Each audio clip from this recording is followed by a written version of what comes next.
गेल्या 8 वर्षांपासून देशवासी जीएसटी भरतायत. आता पंतप्रधान म्हणतायत जीएसटी बाबत फेरविचार केला पाहिजे. नाही, ती गरजच होती.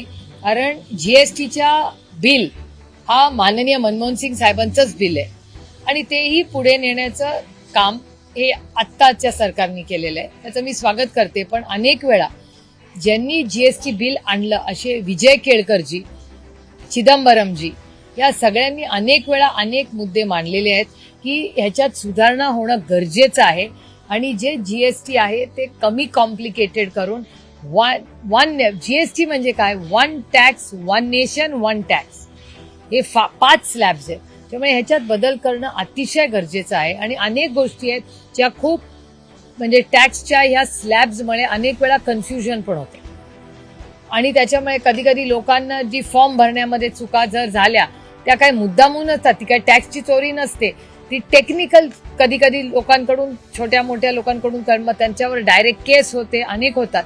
तर ते जर आपल्याला तो सगळा जो गोंधळ आहे तो जर नीट करता आला तर ह्याच्यात अनेक वेळा चिदंबरम साहेबांनी खूप सूचनाही केल्या आहेत. तर त्यातल्या काही सूचनाची अंमलबजावणी केली तर खूप चांगला बदल जीएसटी मध्ये होऊ शकतो आणि सर्वसामान्य माणसाचं त्याच्यात भलं होईल.